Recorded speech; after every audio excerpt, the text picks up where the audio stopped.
السلام علیکم ورحمۃ اللہ وبرکاتہ۔ میں محمد منیر حسن عرف بخاری صاحب گوپال گنج بہار آپ لوگوں کے سامنے فضائل اہل بیت پیش کرنے جا رہا ہوں۔ آپ لوگ سماعت فرما کر ثواب داران حاصل کریں۔ خلافت اول کا جھگڑا، مسئلہ کرتاس میں اختلاف، باغ فضق کا نزاع اور ماتم اہتمام حسین کے جائز و ناجائز میں مناظر اسلام کے دو نامور فرقوں سنیوں اور شیعوں کے درمیان ہوتے آئے ہیں اور قیامت تک ہوتے رہیں گے۔ لیکن جہاں تک اہل بیت کی محبت اور اطرت پیغمبر کے ساتھ عشق کا تعلق ہے، اسلام کے یہ دونوں فرقے اس کو اپنے لیے جز ایمان ہی نہیں بلکہ عین ایمان سمجھتے ہیں، اور یہ عقیدہ کسی افراط و تفریط پر مبنی نہیں بلکہ حکم خداوندی بھی یہی ہے اور فرمان مصطفیٰ بھی یہی ہے۔ اور اس روشن حقیقت کو قرآن پاک نے جس پیارے انداز میں بیان فرمایا ہے وہ مسلمانوں کے لیے باعث راحت دل و جان بھی اور وجہ مضبوطی ایمان بھی۔ ہر نبی و رسول نے اپنے اپنے وقت میں اپنی قوم کو توحید باری تعالیٰ اور احکام الہیہ اور اپنی رسالت کی تبلیغ فرمائی، اور ساتھ ہی یہ فرمایا کہ اس تبلیغ و اشاعت کا اجر میں تم لوگوں سے طلب نہیں کرتا بلکہ اس کا اجر میں تم لوگوں سے لوں گا۔ چنانچہ حضرت نوح علیہ السلام نے جب اپنی قوم کی توحید خداوندی کی دعوت دی اور اس کو ایک خدا کی عبادت کرنے کا تبلیغ فرمائی اور اس کو اللہ کے عذاب سے ڈرایا، تو ساتھ ہی یہ بھی فرمایا وَيَا قَوْمِ لَا أَسْأَلُكُمْ عَلَيْهِ مَالًا إِنْ أَجْرِيَ إِلَّا عَلَى اللَّهِ، کہ اے میری قوم، اس تبلیغ و اشاعت کے بدلے میں تم سے کوئی مال و دولت نہیں مانگتا بلکہ اس کا صلہ تو میرے رب کے پاس ہے۔ اور اسی طرح حضرت ہود نے بھی جب اپنی قوم کے احکام خداوندی بتائے اور عبادت الہیہ کی تبلیغ فرمائی تو ساتھ ہی فرما دیا وَيَا قَوْمِ لَا أَسْأَلُكُمْ عَلَيْهِ أَجْرًا إِنْ أَجْرِيَ إِلَّا عَلَى الَّذِي فَطَرَنِي،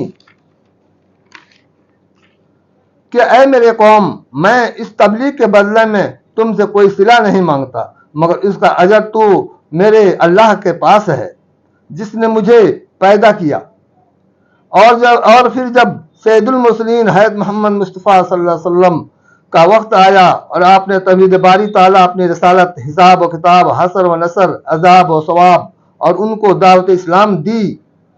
اور پھر پتھروں کے پجاریوں کو ایک خدا کا پرستار بنایا اور کفر و شرک کے سمندر میں ڈوبنے والوں کو دولت ایمان عطا کر کے کنارے پر لگایا، تو خدا تعالیٰ کی طرف سے حکم ہوا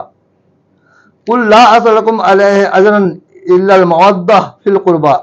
کہ اے میرے محبوب، ان کو کہہ دو کہ اس تبلیغ و دعوت دینے اور تم کو دولت ایمان عطا کرنے کے صلہ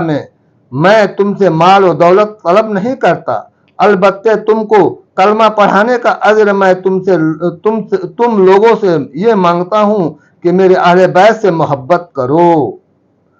علی کے قدم چومو، فاطمہ کے چوکٹ پر سر جھکاؤ، حسن کا دامن پکڑو اور میرے حسین کا عشق پیدا کرو۔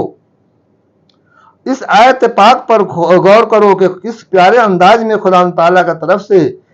نبی کا کلمہ پڑھانے اور دولت ایمان عطا کرنے کا صلہ اور دنیا والوں کو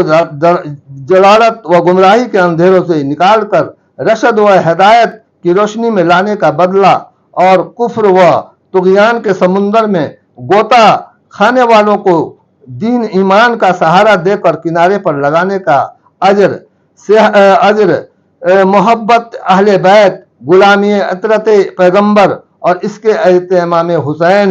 کی صورت میں طلب کیا جا رہا ہے۔ اور پھر اس آیت مبارک کے پیش نظر یہ حقیقت بھی کھل کر سامنے آ جاتی ہے کہ اگر کوئی مسلمان کلمہ بھی پڑھتا ہے، روزے بھی رکھتا ہے اور نماز کا پابند بھی ہے، حج و زکوٰۃ بھی ادا کرتا ہے اور ساری